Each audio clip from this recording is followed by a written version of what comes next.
আচ্ছা, তো যেখানে আমরা শেষ করছিলাম ওখান থেকে আমরা শুরু করতেছি। উম, আপনাদের আহ আচ্ছা, যে কথাটা বলতেছিলাম, তো এখানে এই ওয়েবসাইটটা আপনার আহ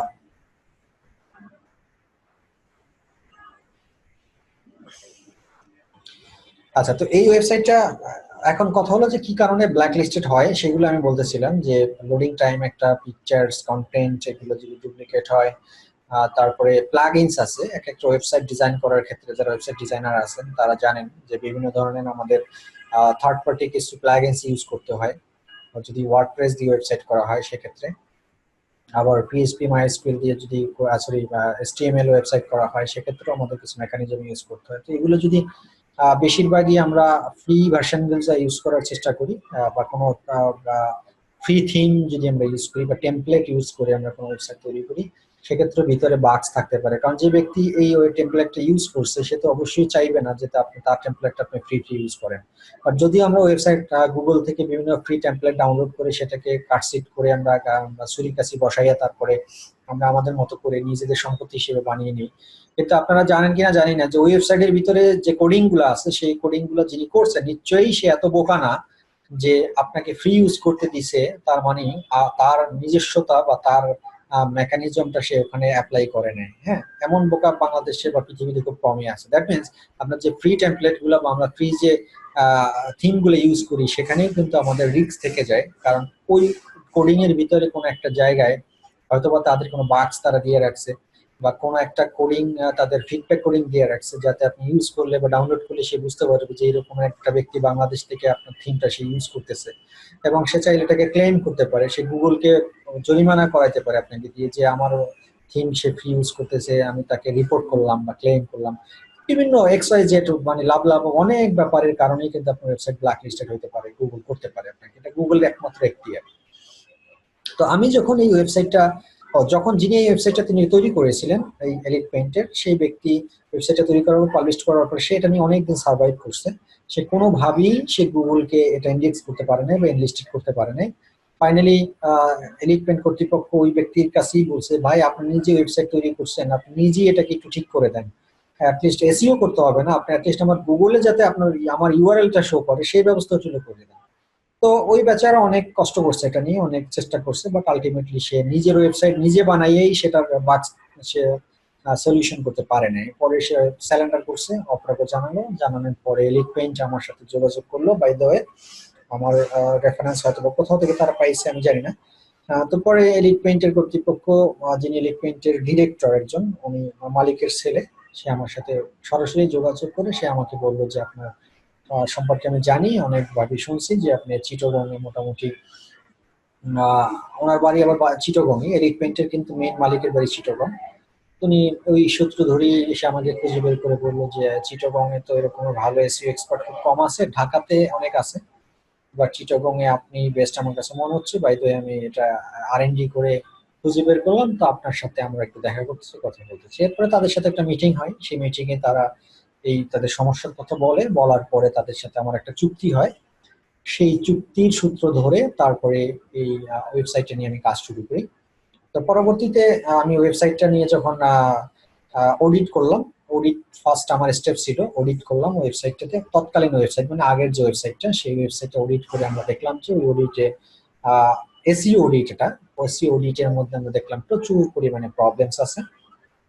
প্রথম প্রবলেমস হলো তার লোডিং টাইম হলো অনেক বেশি, প্রায় নিয়ার অ্যাবাউট প্রায় 40 মানে 50-55 সেকেন্ড পর্যন্ত সময় লাগে তার শুধুমাত্র কি এই ওয়েবসাইটের ফ্রন্ট পেজটা আসতে। তার মানে অনেক বেশি লোডিং টাইম। এই এতক্ষণ তো কোনো ভিজিটর্স ওয়েট করবে না, একটা ওয়েবসাইট যদি ওপেন হইতে এত সময় লাগে।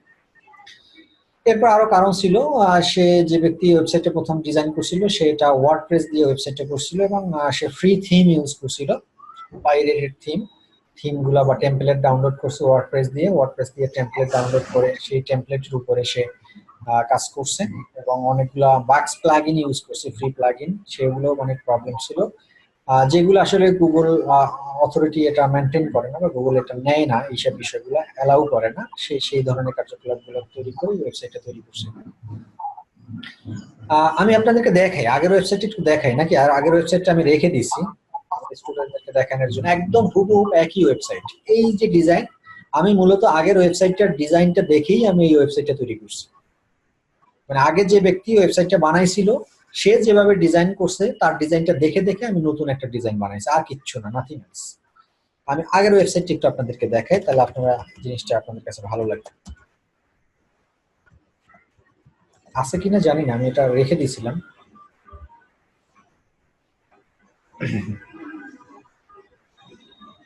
খেয়াল করেন কি পরিমাণ টাইম নিতেছে, দেখেন।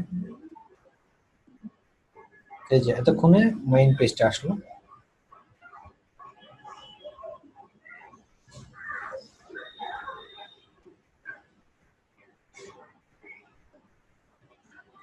আচ্ছা, এই ওয়েবসাইটটা দেখুন, এটা হলো আগের যিনি করছিল তার, তারটা আমি দেখাচ্ছি আর কি। আগের যে ব্যক্তি ডিজাইনটা করছিল তার ডিজাইনটা আমি দেখাচ্ছি, আপনারা খেয়াল করেন। এটার সাথে এটা মিলান, দেখেন কোনো চেঞ্জ পান কিনা, কোনো রকমের চেঞ্জেস নেই। দেখেন একই ডিজাইন, একই প্যাটার্ন। তাহলে আগেরটার কি সমস্যা ছিল, আমারটার কি সমস্যা ছিল? সমস্যা তো বলেই দিলাম কি সমস্যা ছিল। এই ওয়েবসাইটটা আসলে করা ওয়ার্ডপ্রেস দিয়া, আর আমার এই ওয়েবসাইটটা করা পিএইচপি, এইচটিএমএল, পিএইচপি দিয়ে।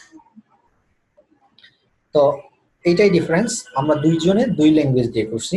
তো যখন আমি বুঝলাম যে ওয়ার্ডপ্রেস নিয়ে একটা সমস্যা আছে, তখন আমি এটা ওয়ার্ডপ্রেস দিয়ে আর করি নাই, না করে আমি এইচটিএমএল এবং পিএইচপি, জাভাস্ক্রিপ্ট যেগুলো আছে সাপোর্টিং ল্যাঙ্গুয়েজ, সেগুলো আমি ইউজ করছি এখানে।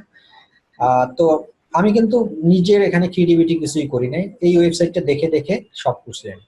এখানে কি কালার দিছে, কি কম্বিনেশন দিছে, কি অ্যানিমেশন দিছে, এগুলো দেখে দেখে আমি সব আবার নতুন করে এটা তৈরি করছি। তো ক্রিয়েটিভিটি তাকেই দিতে হয়, কারণ ডিজাইনটা সে করছে, ডিজাইনের ক্রিয়েটিভিটি তার। আমি শুধুমাত্র তার ডিজাইনটা দেখে দেখে আমি কপি মারছি, আর কিছু না। কপি মারছি বলতে তার ওয়ার্ডপ্রেসের কোডিং তার কপি মারা যায় না, মানে সে করছে ওয়ার্ডপ্রেস শর্টকাট মেথডে, আমার করতেছে কোডিং করে। মানে আমাকে কোড কোড দিয়ে এই ডিজাইন তৈরি করতেছে। আর তারটা করছে সে ওয়ার্ডপ্রেস, হলো যে আপনার এটা ড্রপ ডাউন ওয়েবসাইট, মানে এটা হলো সবগুলোই কোডিং করা থাকে, জাস্ট ডিজাইনটা ডানে বামে সামনে পিছনে কালার কম্বিনেশন এগুলো আপনি ম্যানুয়াল দিলেই হয়ে গেল। আর এইচটিএমএল দিয়ে ওয়েবসাইট করতে গেলে সেক্ষেত্রে আপনার ফুল ওয়েবসাইটে কোডিং দিয়ে করতে হয়। তার মানে আমি এটা দেখে দেখে শুধুমাত্র কোডিং করে করে আমি আমার এই ওয়েবসাইটটা তৈরি করছি। তো এই ওয়েবসাইটটা তৈরি করার পরে ফাইনালি আমি, অনেক সময় লাগছে কারণ অনেক বড় ওয়েবসাইট এটা, প্রায় নিয়ার অ্যাবাউট আমাকে এই ওয়েবসাইটটা তৈরি করতে প্রায় 1.5 মাসের মতো সময় লাগছে। মোটামুটি 2 মাসই বলা যায়, 2 মাস আমি এটা সময় নিচ্ছি শুধু ওয়েবসাইটে ডিজাইন করতে, কারণ অনেক বড় ওয়েবসাইট। এটার ভিতরে আপনার এই লিঙ্ক গুলোতে ঢুকলে দেখবেন যে কি পরিমাণ ডেটা ভিতরে দেওয়া আছে, এবং ভিতরে অনেক ডিজাইন, প্রত্যেকটা পেজে আলাদা আলাদা ডিজাইন আছে। তো 2 মাস পর ওয়েবসাইট করার পরে ফাইনালি আমি গুগলে ইন্ডেক্স করলাম, গুগলের সাথে আমি ওয়েবসাইট টাই করাই দিলাম। টাই করানোর পরে দেখলাম যে আল্লাহর রহমতে 1 সপ্তাহের মধ্যেই আমাদের ওয়েবসাইট গুগল র্যাঙ্ক করলো, মানে 1 সপ্তাহের মধ্যেই গুগল তাদের পেজে নিয়ে আসলো। পেজে তারা এনলিস্টেড করছে আমাদের ওয়েবসাইট।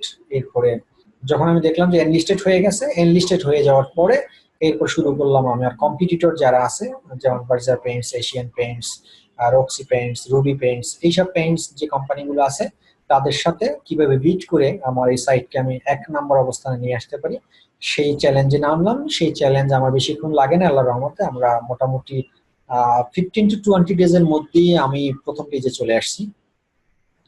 এরপরে গ্রাজুয়ালি প্রত্যেক সপ্তাহে দেখতাম যে মোটামুটি টোটাল কমপ্লিট আমার এই প্রজেক্টটা শেষ করতে 3.5 থেকে 4 মাসের মধ্যে আমি 1 নম্বর অবস্থানে চলে আসছি।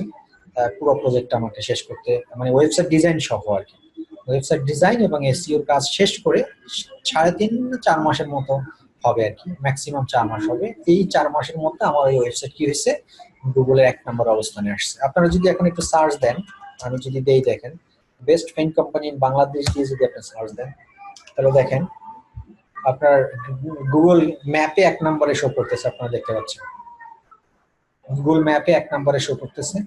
এরপর রেজাল্টে আসেন, রেজাল্টে আপনার 2 নম্বরে শো করতেছে। এটা আমরা 1 নম্বর অবস্থানে ছিলাম, এশিয়ান পেইন্টস আগে 2-এ ছিল, আমরা 1-এ ছিলাম। এখন বলতে পারেন যে তাহলে স্যার আপনি এখন কেন 2 নম্বরে চলে আসছেন? বিকজ অফ এই কোম্পানির সাথে আমার কন্ট্যাক্ট শেষ। হ্যাঁ, তাদের সাথে আমার 6 মাসের কন্ট্রাক্ট ছিল। 6 মাসে আমি তাদেরকে কন্ট্যাক্ট করে দিয়েছি যে আমি 6 মাসের মধ্যে আপনার ওয়েবসাইট 1 নম্বরে নিয়ে আসবো। আমার 1 নম্বরে যদি চলে আসে, এরপর কিন্তু আমার আর কোনো কাজ নেই। এরপর যদি আপনার কন্ট্রাক্ট রিনিউ করেন, তাহলে আমি এটাকে ধরে রাখবো এই অবস্থান, আর যদি কন্ট্রাক্ট রিনিউ না করেন তাহলে আপনাদের ওয়েবসাইট যেমনি আছে এই অবস্থায় থাকবে, এখানে আর আমি কোনো কাজ করবো। তো 6 মাস তাদের সাথে কন্ট্রাক্ট যতদিন ছিল ততদিন এটা 1 নম্বর অবস্থানে ছিল, তাদের সাথে আমার কন্ট্রাক্ট শেষ, এরপরে আর আমরা কাজ করিনি। এরপরে প্রায় আমি তাদের সাথে আমাদের কন্ট্রাক্ট কত আরো বেশিরভাগ মোটামুটি 8 মাস হয়ে গেছে। কন্ট্রাক্ট শেষ হওয়ার পরও এখন 8 মাস শেষ হয়ে গেছে আরো। বাট আপনার দেখেন এখনো কিন্তু তারা 2 নম্বর অবস্থান ধরে রাখছে, যদিও আমাদের সাথে তাদের কন্ট্রাক্ট রিনিউ হয়েছে। আবার আগামী 1 তারিখ থেকে আবার নতুন করে আমি এই কোম্পানি কাজ করব। তারা আবার এই কন্ট্রাক্ট রিনিউ করছে আমাদের সাথে, যে যখন দেখছে তারা 2 নম্বরে চলে যাচ্ছে, আস্তে আস্তে নিচে নেমে যাবে, তখন তারা তাদের মানে শুভ বুদ্ধি উদয় হয়েছে, তারা বুঝছে যে না, এটা কন্ট্রাক্ট রিনিউ করে রাখা উচিত। এখন আগামী 1 তারিখ থেকে হয়তো আমি আবার নতুন করে এটা এক্সিজে কাজ শুরু করবো, আবার হয়তো দেখা যাবে আল্লাহর রহমতে আমরা একে চলে যাবো। এই হলো এসইওর একটা লাইভ প্রজেক্ট নিয়ে আমি আপনাদেরকে একটা পুরো ঘটনাটা আপনাদের কাছে ব্রিফ করার কারণটা হলো যে আপনারা যাতে ক্লিয়ার হন বিষয়টা, যে আসলে কি হয়, কেমনে হয়, কেন হয়েছিল, কি হয়েছিল, পুরো ব্রিফটা আমি আজকে আপনাদের বলার কারণ মূলত একটাই। তো এই এই ওয়েবসাইটটা দিয়ে আমি আপনাদেরকে, যেহেতু তাদের সাথে কন্ট্যাক্ট রিনিউ হয়ে গেছে, তাদের ওয়েবসাইটে ইউজার পাসওয়ার্ড অলরেডি আমার কাছে দিয়েও দিছে।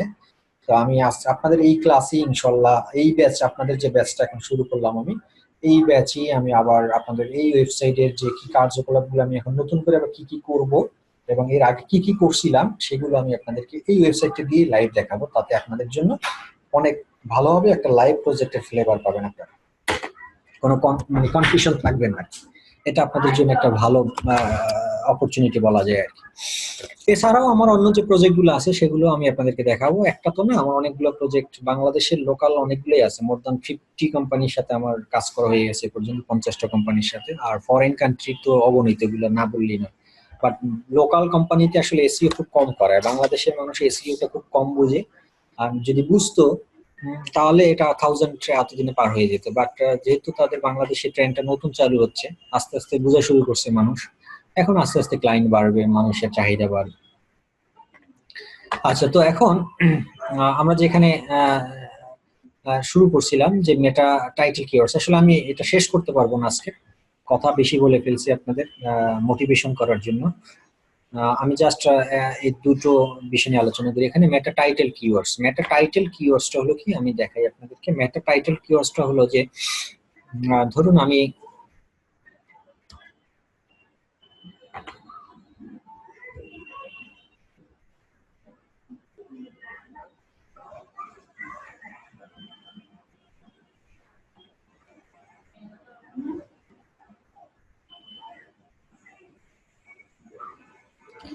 আচ্ছা, মেটা টাইটেল কিওয়ার্ডসটা হলো যে আপনি যখনই কোন একটা ওয়েবসাইটের ওপেন করবেন, ওপেন করার পরে এই যে টপ বারের দিকে, এই যে টপ বার, প্রত্যেকটা টপ বারে একটা লেখা শো করে।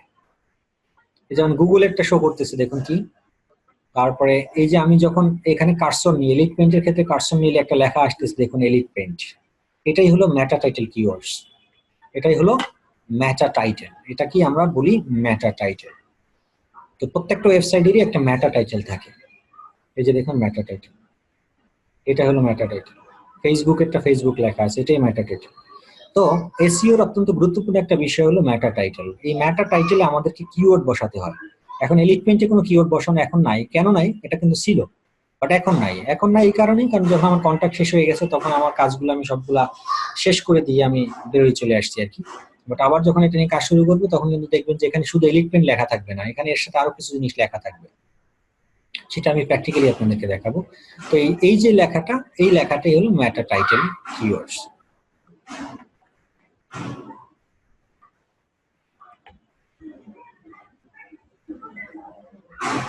এরপরে কি আছে দেখুন, মেটা ডেসক্রিপশনস কিওয়ার্ডস। এটা কি? এই যে মেটা ডেসক্রিপশনস। মেটা ডেসক্রিপশন বলতে আমরা কি বুঝি? মেটা ডেসক্রিপশনসটা হলো দেখুন যে